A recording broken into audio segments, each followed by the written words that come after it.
नमस्कार। आप सबका स्वागत है मेरे YouTube और Facebook चैनल पर। अभी इसी क्रम में जो वर्षफल की बात हो रही है 2024 की, इसमें कर्क राशि की बात कर लेते हैं। तो कर्क के स्वामी चंद्रमा होते हैं और आपको तो पता ही है कि चंद्रमा सूर्य से ही प्रकाश रश्मियां लेकर के चमकते हैं। वंदे बोधमयं नित्यं गुरुं शंकर रूपिणं यमाश्रितो हि वक्रोऽपि चंद्र सर्वत्र वंदते। सूर्य आत्मा का कारक होता है और आपको तो मालूम है कि सिंह राशि रामचंद्र जी के प्रभाव में और कर्क राशि कृष्ण के योगीश्वर कर्म की बात बताने वाले कि कर्म करो तभी आप आगे बढ़ सकते हो। और क्योंकि वो सूर्य से प्रकाश लेकर के चमकते हैं, इसलिए आत्मा रूपी जो ज्ञान का क्षेत्र है, आत्मा रूपी जो गुरु है, उसको हमेशा ही बढ़ा करके रखने की बात बताई उन्होंने। अपने आप को इतना प्रबल करो कि सबके सामने में तुम अपना सिर उठा करके चल सकते हो। कृष्ण जी ने जो गीता में हमें ज्ञान दिया, कर्मण्येवाधिकारस्ते मां फलेषु कदाचन, कर्म करते रहो, फल की इच्छा कभी मत करो। तो क्या ऐसा हो सकता है कि फल की इच्छा हम ना करें तो फल नहीं मिलेगा? नहीं, फल तो मिलेगा ही। ये हो सकता है कि अभी आपके लिए वो फेवर में आया या फेवर में नहीं आया, लेकिन जो आपने सीखा है वो तो हमेशा आपको फल देता ही रहेगा। अगर आपने केवल फल की इच्छा को ही ध्यान में रख करके काम किया तो काम में गलतियां हो सकती हैं। तो ये जो काम करने का जो पाठ बताया उन्होंने, क्योंकि आपको मैं बता दूं, जब हम किसी पत्री की बात करते हैं तो सबसे पहले शरीर एसेंडेंट, फिर पंचम भाव, फिर कर्म भाव। मनुष्य रूप में जन्म लेकर के अगर कर्म ही नहीं किया, अगर काम ही नहीं कुछ किया, तो हमारा होने का कोई मतलब नहीं होता। तो वर्ष प्रवेश के समय पर आपके राशि के स्वामी अभी सिंह में दूसरे घर में चले गए हैं। तो इस वर्ष में कभी न कभी आपको किसी न किसी काम में 2 बार आपको प्रयास करना ही पड़ेगा। शनि और चंद्रमा ये दोनों ही अभी आमने सामने हैं, समसप्तम हो रहे हैं। आपका सप्तमेश अभी अष्टम भाव में विराजमान है और ये वर्ष पर्यंत रहेंगे। आपको एक बात मैं और भी बता दूं कि जब ग्रह गोचर की बात होती है तो उसमें बृहस्पति का ध्यान, क्योंकि 12 वर्ष में घूम करके आते हैं, शनि का ध्यान क्योंकि वो 30 वर्ष में घूम के आते हैं, राहु का ध्यान क्योंकि वो 18 वर्ष में घूम करके आते हैं, इसलिए इनका ज्यादा महत्व देखना पड़ता है कि ये कब स्थान अपना परिवर्तन करेंगे।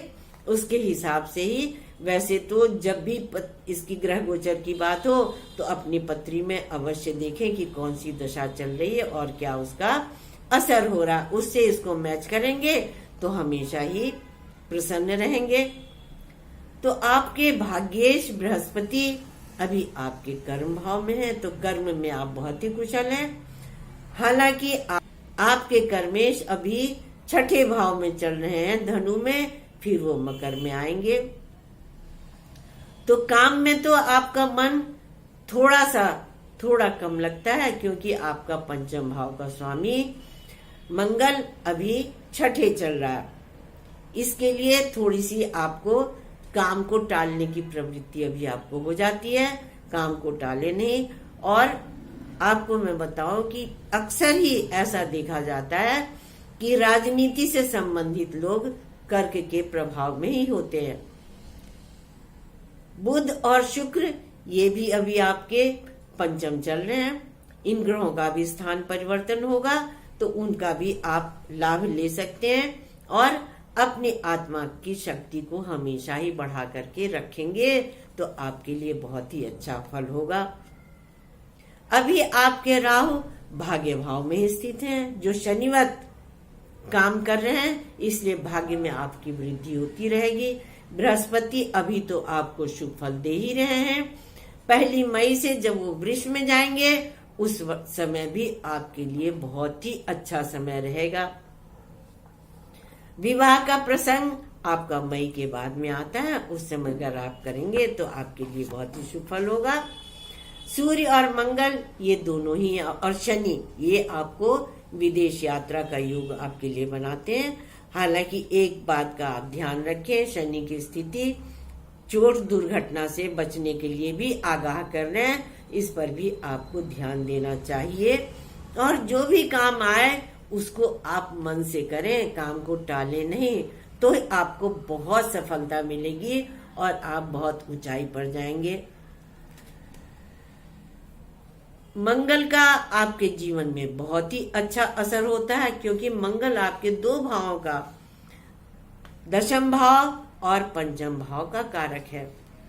हालांकि कर्क के घर में मंगल नीच के हो जाते हैं, लेकिन उनके जीवन में जो चंद्रमा का जल का जो असर होता है, चंद्रमा जल राशि है, उसका जो असर होता है मंगल के तेज से वो जल कम हो जाता है, उसका दुष्प्रभाव, इसका आप ध्यान रखें।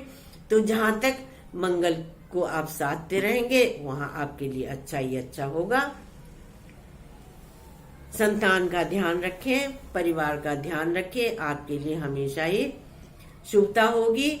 और आप भवानी शंकरौ वंदे श्रद्धा विश्वास रूपिणो याभ्याम विना न पश्यन्ति सिद्धा शांतस्थमीश्वरम।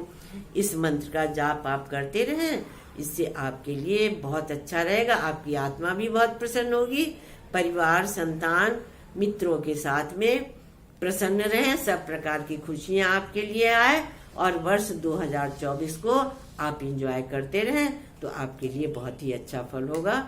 हम आपसे फिर मिलेंगे। आपके घर में और जितनी भी राशि के लोग हैं उन सबका आप देखते रहें, चैनल को सब्सक्राइब करते रहें, तो जो भी जानकारी होगी आपको मिलती रहेगी। तब तक के लिए नमस्कार।